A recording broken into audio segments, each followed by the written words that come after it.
সবাইকে আসসালামু আলাইকুম। সবাই কেমন আছেন? আমার পাখির নতুন আপডেট নিয়ে আসলাম। আমার লক্ষ্মী জোড়াটা, এই দুটো জোড়া খেয়েছে কিন্তু ডিমের কোনো খবর নেই। এই প্রিন্স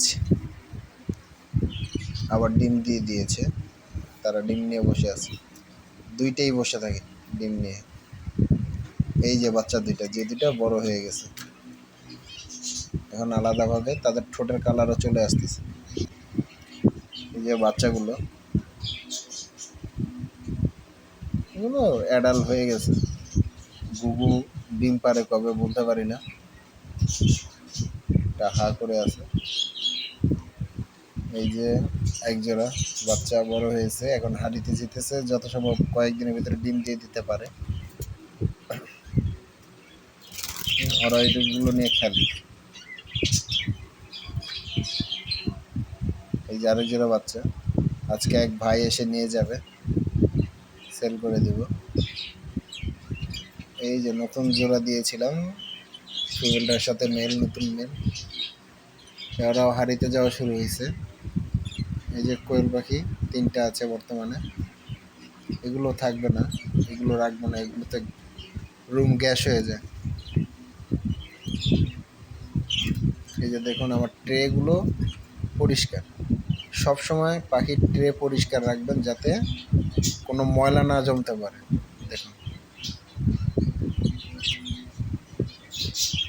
এই ফ্যান চলতেছে, সারাদিন ফ্যান চলে, শুধু রাতে শুধু বন্ধ করে রাখি, গরমের ভিতরে সারাদিন ফ্যান চালাই।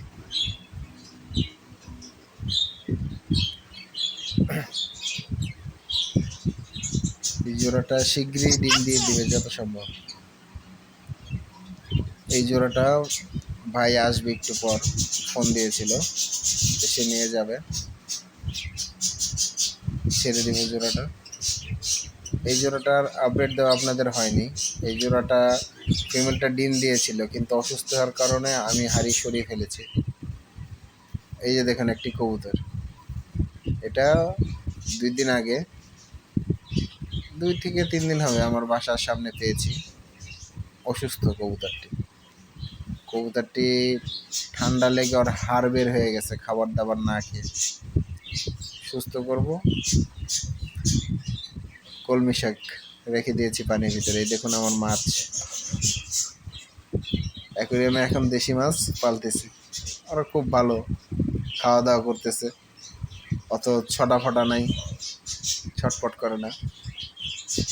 রুই মাছ আছে, শিং মাছ আছে, ভাটা মাছ, পুঁটি মাছ, এই কলমি শাক, এগুলো রেখেছি। এগুলো হলে আবার পাখিকে খাওয়াবো। সবাই পাখির জন্য দোয়া করবেন। আসসালামু আলাইকুম।